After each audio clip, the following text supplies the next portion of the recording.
அண்மை செய்தியை பார்க்கிறோம். முல்லை பெரியாறு அணை விவகாரத்தில் மேற்பார்வை குழு பரிந்துரைகளை செயல்படுத்த வேண்டும் என்று கேரளாவிற்கு உச்சநீதிமன்றம் உத்தரவு பிறப்பித்திருக்கிறது. இதுகுறித்த கூடுதல் விவரங்களை செய்தியாளர் சுசித்ராவிடம் கேட்கலாம். சுசித்ரா, உச்சநீதிமன்றத்தின் உத்தரவு விவரங்கள், கேரள அரசு தரப்பிலிருந்து பல்வேறு வாதங்களும் முன்வைக்கப்பட்டதே, கூடுதல் தகவல்.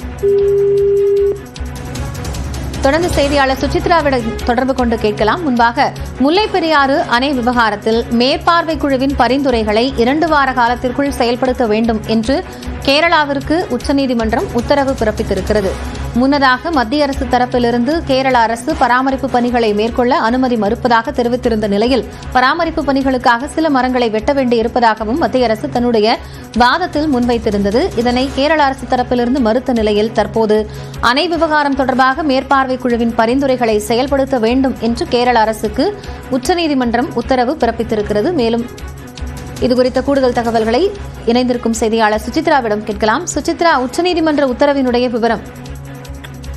முல்லை பெரியாறு அணையினுடைய பராமரிப்பை மேற்கொள்வதற்கு கடந்த ஏப்ரல் 25ஆம் தேதி மேற்பார்வை குழு வழங்கிய பரிந்துரைகளை செயல்படுத்த வேண்டும் என்ற ஒரு உத்தரவை தற்போது கேரள அரசிற்கு உச்சநீதிமன்றத்தினுடைய 3 நீதிபதிகள் கொண்ட அமர்வானது பிறப்பித்துள்ளது.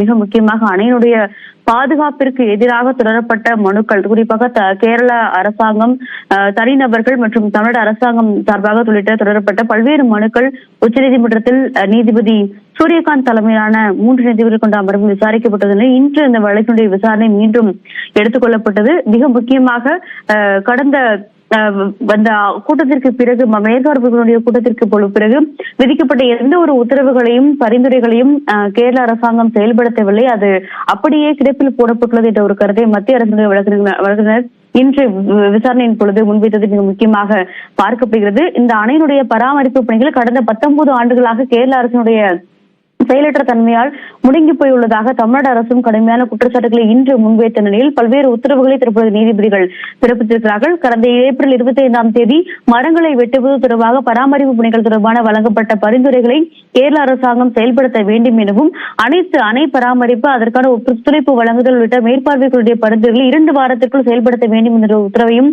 நீதிபதிகள் இன்று பிறப்பித்திருக்கிறார்கள். அது மட்டுமல்லாமல் ரியல் டைம் மழை பொழிவினுடைய அளவை கணக்கிடுவது உள்ளிட்ட பல்வேறு கூடுதல் விவகாரங்களும் இந்த பராமரிப்பு பணியில் செய்யப்பட வேண்டியுள்ள அனைத்து 2 அதாவது மாநில அரசுகளுமே, தமிழ்நாடு மற்றும் கேரள மாநில அரசுகள் இரண்டுமே இதை செயல்படுத்த வேண்டும் என்ற உத்தரவையும் உச்சநீதிமன்றமான தற்பொழுது பிறப்பித்து வழக்கினுடைய விசாரணையை மே 19ஆம் தேதிக்கு ஒத்திவைத்துள்ளது மிக முக்கியமாக பார்க்கப்படுகிறது. வழக்கினுடைய இந்த விசாரித்த நீதிபதிகள் சுமார் 1000 ஆண்டுகளுக்கு கட்டுமானங்கள், பழமையான கட்டுமானங்கள் தமிழ்நாடு மற்றும் கேரளாவில் பல உள்ளன.